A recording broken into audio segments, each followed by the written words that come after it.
If you see a really fast car, it's probably designed to look like one. It looks powerful, exotic, maybe even aggressive. But what if you took something fast and made it look like just another car on the road? You get a sleeper car.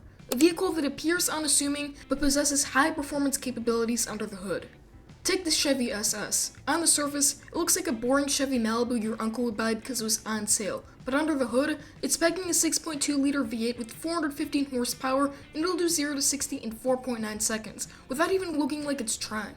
This thing is a menace in disguise. It's got the same engine as a C6 Corvette, but wrapped in the body of a rental car. That's the beauty of it.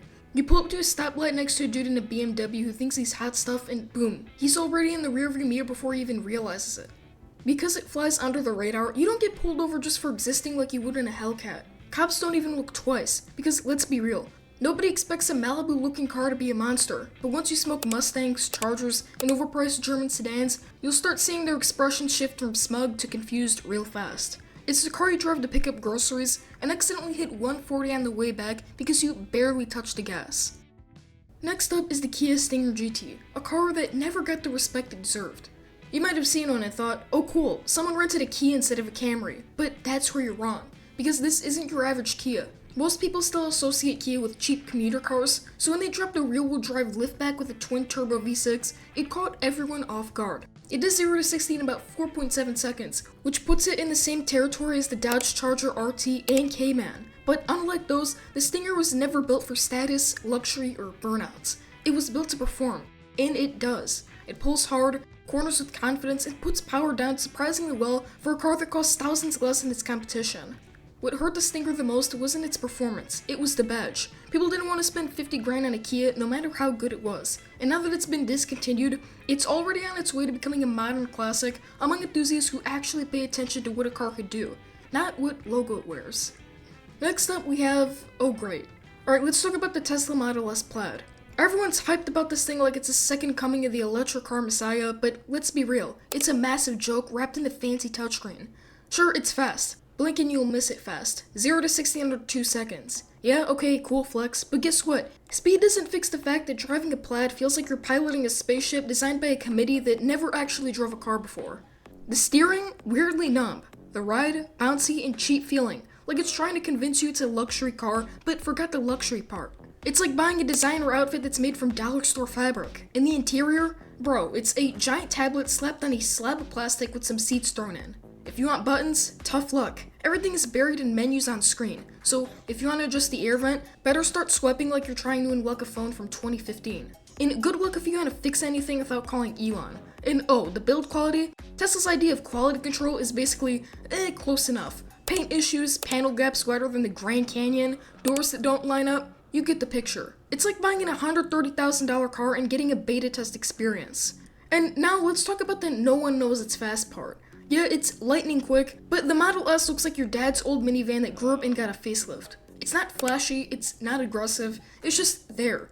Next up, the Ford Flex. Yeah, I know it's ugly as hell, like if a brick in a station wagon had a weird child, this would be it. But here's the thing, it's ugly but cool.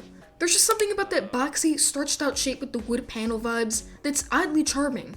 It's the kind of car that makes you go, what is that? And then actually, I kinda like it. But don't let the looks fool you. Underneath all that oddness is a surprisingly capable ride. The Flex packs a 3.5-liter V6 that churns out around 287 horsepower. And if you get the EcoBoost version, you're looking at 365, enough to quietly surprise a lot of cars with flashier badges. It's roomy as hell, handles way better than any other boxy SUV from its era, and has enough grunt to even make highway merges interesting. People always underestimate it because of the looks, but it's a legit sleeper. If you're in a weird looking rides that pack a punch without screaming for attention, the Ford Flex just might be your perfect pick. Ford, please, with all these boxy cars, revive the Flex. Now. Alright, next let's talk about the Volvo V70R. Now, at a first glance, it looks like your typical family wagon. The kind your parents might have used to haul groceries and kids around, but don't be fooled. This thing is seriously cool, and honestly, it's one of the most underrated sleepers out there.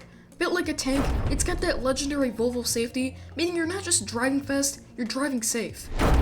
It's the automotive equivalent of wearing a bulletproof vest while sneaking up on your competitor. Under the hood, the V70R packs a turbocharged 2.5-liter inline-5, pushing around 300 horsepower and nearly 300 pounds-foot of torque. That's enough to blast you from 0 to 60 in just over 5 seconds, which is pretty damn quick for a wagon that looks like it belongs in a soccer mom's driveway. So what's the coolest thing about it? It doesn't scream, "Look at me." There's no big spoilers, no ridiculous badges, just a clean, understated wagon that could quietly run rings around much flashier cars. So yeah, if you want a car that's cool, safe, and fast without all the flashy showboating, the Volvo V70R is a sleeper you've been sleeping on. It's a rare mix of power and functionality, and honestly, it's just badass. Now, you've seen all these sleepers, but let's be real, most of them are out of your budget. You're not exactly swimming in Hellcat money, but you still want to gap someone at a red light. So just for fun, let's explore the best sleeper cars for your money. I'm talking under 15K, first car level, with performance that'll make a Mustang driver question their existence. Number 1, the BMW 335i, $8,000 to $15,000. This thing looks like just another late 2000s BMW, but that twin-turbo inline-6, 0 to 60 in 4.8 seconds, and that's stock. Throw in a $500 JB4 tune, and suddenly you're chasing Teslas without even knowing. And don't forget to save money for the inevitable coolant leak in your 5th water pump. Number 2, the Subaru Legacy 2.5 GT, $9,000 to $13,000. It's got heated seats, a quiet ride, and enough space for a grocery haul, but what you don't expect is its turbocharged WRX engine under the hood. 0 to 60 in about 5.5 seconds stock, and way quicker with mods. The only downside, it's rare. Number 3, the Ford Flex EcoBoost, $10,000 to $15,000. Yes, it deserves to be in this video a second time. It looks like a dadmobile, but that's because it is. It's what makes it dangerous. No one suspects the dad wagon until it's already 2 car lengths ahead. So yeah, the sleeper world is full of surprises, whether it's a family SUV with a turbocharger, a family wagon that can perform better than a Porsche, or an unsuspecting Kia that's faster than your friend's Camaro. They're out there and they're coming for your leased BMW. Just remember, it's not about what the car looks like, it's about what it does when that light turns green. And next time you get gapped by a grandma in a Ford Flex, you know what's up. Thanks for watching, and remember people, drive safe, drive smart, but most importantly, drive something we're talking about. See you in the next one.